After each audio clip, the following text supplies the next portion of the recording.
दोस्तों, आज की कहानी किसी कल्पना का हिस्सा नहीं है। ये एक सच्ची घटना पर आधारित है। मेरे दोस्त के हाथ में एक रिकॉर्डर है। आपको गुड़िया से खेलने में बहुत मजा आ रहा है।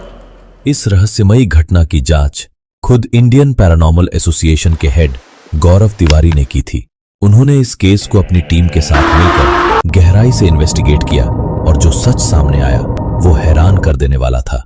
तो चलिए कहानी शुरू करते हैं। दिल्ली की एक शांत सोसाइटी का फ्लैट नंबर 402।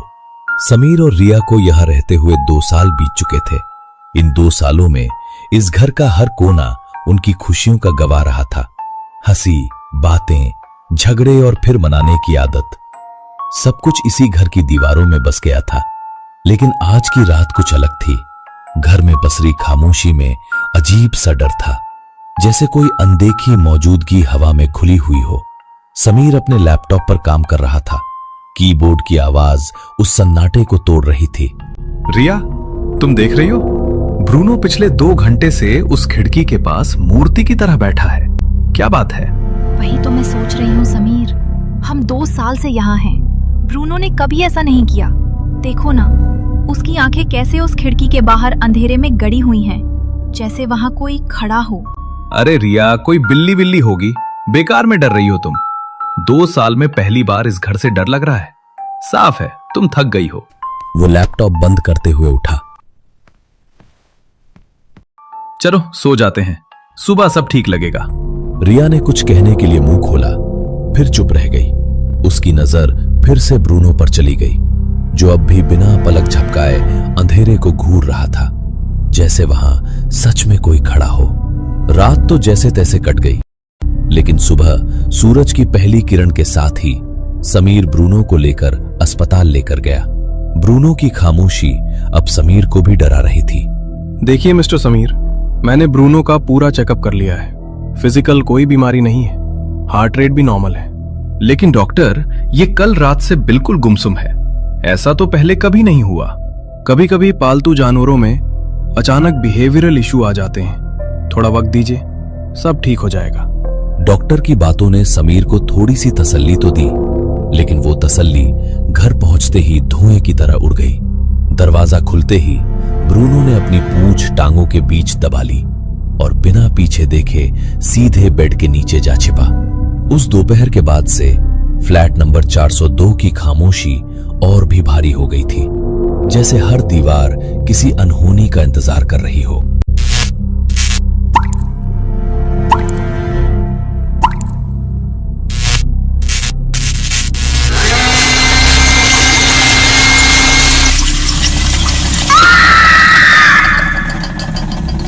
रिया की चीख सुनते ही समीर घबराकर किचन की तरफ दौड़ पड़ा।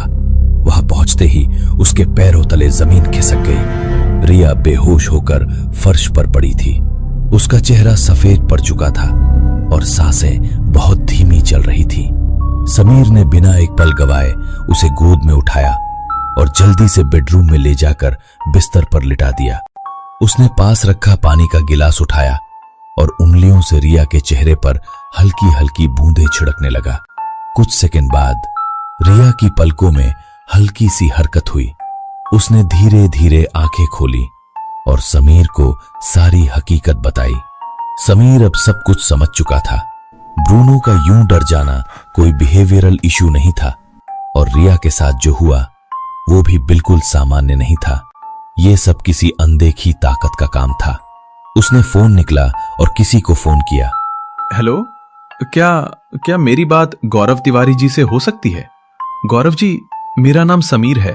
हमारे घर में कुछ है, प्लीज हमें बचा लीजिए। अगली शाम गौरव तिवारी अपनी टीम के साथ समीर के फ्लैट पर पहुंचे। टीम ने तुरंत काम शुरू कर दिया। हॉल में हाई डेफिनेशन 3D कैमरे लगाए गए, थर्मल सेंसर्स को कोनों में सेट किया गया और डिजिटल ऑडियो रिकॉर्डर्स EVP को सक्रिय किया गया। गौरव की टीम के सदस्य आर्यन हाथ में EMF मीटर लिए पूरे कमरे की स्कैनिंग कर रहे थे। गौरव, हॉल के नॉर्थ ईस्ट कॉर्नर में EMF फ्लक्चुएशन बहुत ज्यादा है। ऐसा लग रहा है जैसे यहाँ कोई इलेक्ट्रोमैग्नेटिक फील्ड को मैनिपुलेट कर रहा है। ठीक है आर्यन, बाकी कैमरे उसी तरफ फोकस करो। अब हमें इससे बात करनी होगी।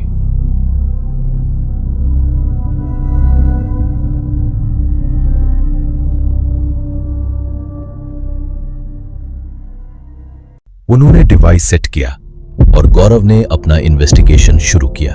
अगर यहाँ कोई ऊर्जा मौजूद है तो क्या आप हमसे बात करना चाहेंगे? हमने यहाँ एक डिवाइस रखा है। अगर आपका जवाब हाँ है तो एक बार बीप करें, अगर ना है तो 2 बार। समीर, इसने जवाब दिया। आप जो भी हो, क्या आप इस घर में पहले से रहते हैं? क्या आप समीर या रिया को जानते हैं? क्या आप यहाँ किसी और की वजह से आए हैं? गौरव का इतना कहते ही अचानक बीप की आवाज तेज हो गई और डिवाइस बिना रुके बजने लगता है। गौरव, ईएमएफ मीटर की बैटरी अचानक ड्रेन हो रही है। 90% से सीधे 5%। सारे कैमरे एक साथ बंद हो रहे हैं। तभी ब्रूनो जोर से कराहने लगा और तभी समीर की मोबाइल की रिंग बजी।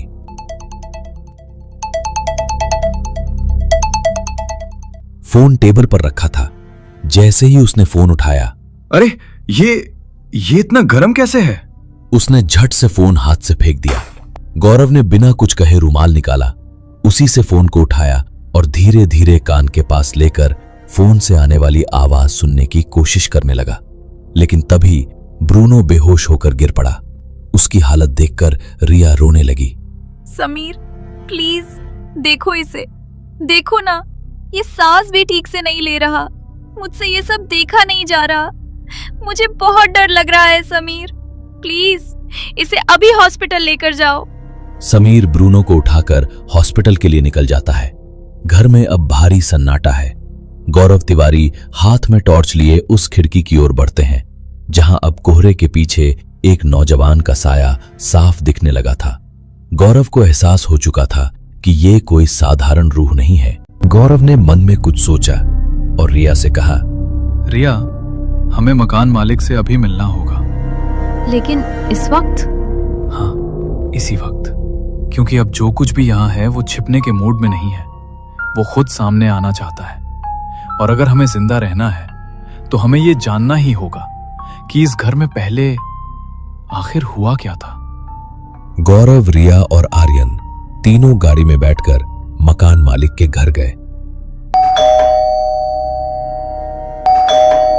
कौन है भाई इतनी रात को? अरे आप लोग? यार इतनी रात को यहाँ आने की क्या अर्जेंसी थी? कल सुबह बात नहीं हो सकती थी क्या? बात बहुत ही सीरियस है, आपके मकान के बारे में। क्या आप बता सकते हैं कि समीर और रिया के पहले वहां कौन रहता था? और वो जो भी कोई है वो अब कहाँ है? तुम्हें उससे क्या? आप बात को समझिए। वहां आपके मकान में बहुत अजीब अजीब चीजें हो रही हैं। अगर आपने सब कुछ साफ साफ नहीं बताया तो समीर और रिया की जान जा सकती है। क्या जान जा सकती है? हाँ, जान जा सकती है। गौरव की बात सुनकर मकान मालिक ने बताना शुरू किया। उसका नाम अंकुश था, एक सीधा साधा लड़का। किसी लड़की ने उसे बहुत बुरा धोखा दिया था। वो सदमा झेल नहीं पाया और उसने उसी कमरे में खुद को आग लगा ली थी। पूरा कमरा जलकर खाक हो गया था। आग लगा ली थी? हे भगवान! और आपने हमें पहले क्यों नहीं बताया कि उस घर में ये सब हुआ था? क्या बता देता? अगर तुम्हें ये बता देता तो क्या तुम वो फ्लैट किराए पर लेते? 2 साल पहले की बात थी। पुलिस केस हुआ और सब शांत हो गया। अब उसे खोदने का क्या फायदा? क्या फायदा? उस मकान में अंकुश की रूह लौट आई है। अब सीधे सीधे उसके बारे में बताइए, नहीं तो उस मकान को आपको हमेशा के लिए बंद करना पड़ेगा। मकान मालिक ने अंकुश के बारे में जो भी उसे पता था वो सब कुछ बता दिया। रिया को घर छोड़कर गौरव और आर्यन अंकुश के घर पहुंचे। उन्होंने अंकुश की मां से पूछताछ शुरू की। गौरव बेटा, अंकुश कायर नहीं था। एक लड़की ने उसे शादी के वादे किए और फिर किसी और के लिए उसे छोड़ दिया। अंकुश को धोखे से नफरत थी। उस लड़की ने मुझसे मेरा बेटा छीन लिया। गौरव और आर्यन ने अंकुश की पूरी कहानी ध्यान से सुनी। उसके हर शब्द में दर्द था, हर याद में अधूरापन। गाड़ी से लौटते वक्त पूरा वक्त गौरव एकदम शांत था। न कोई सवाल, न कोई प्रतिक्रिया। बस खिड़की से बाहर देखते हुए गहरी सोच में डूबा हुआ था। उसके दिमाग में क्या चल रहा था, यह सिर्फ वही समझ सकता था। कुछ देर बाद वे रिया के घर पहुंच चुके थे। घर के अंदर अब भी अजीब सी खामोशी पसरी हुई थी। रिया बेचैनी से उनका इंतजार कर रही थी। जैसे ही गौरव अंदर आया, उसने सीधे रिया की आंखों में देखा। कुछ पल तक वो चुप रहा, फिर गंभीर और भारी आवाज में बोला, अंकुश को उन लोगों से नफरत थी जो प्यार में धोखा देते हैं। उसे सुकून तब मिलता था जब वो तुम दोनों को साथ देखता था।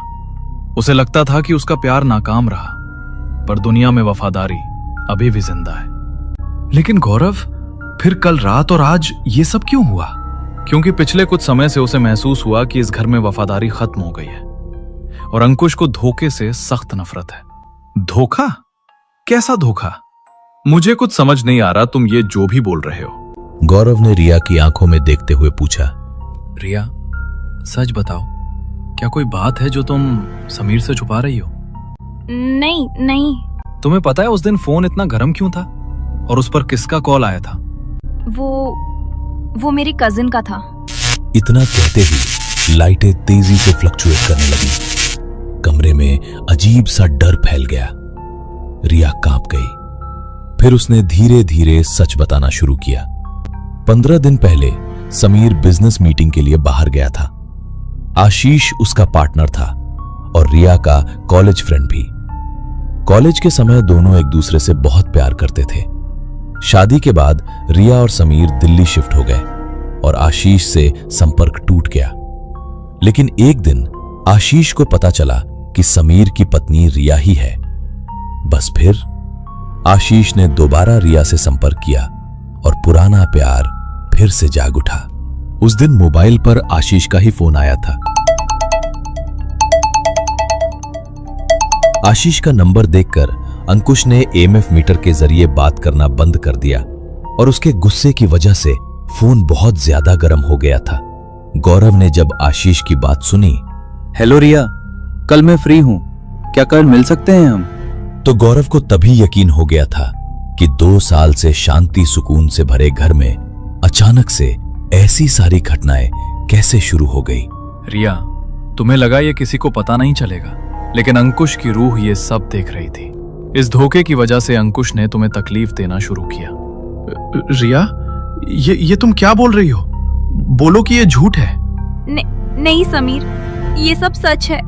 मुझे माफ कर दो समीर, प्लीज मुझे माफ कर दो। रिया और समीर के बीच बहस बढ़ती जा रही थी।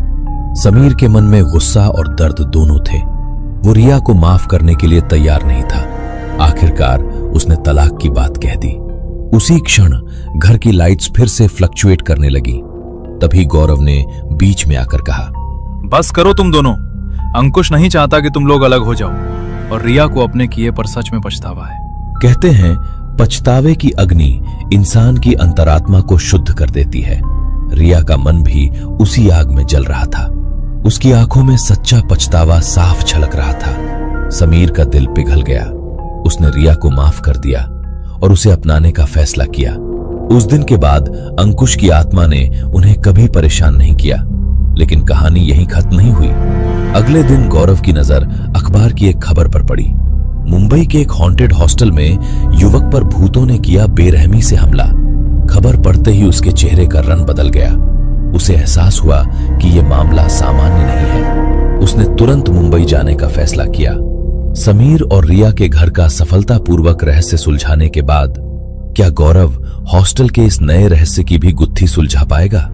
जानने के लिए देखिए अगला एपिसोड।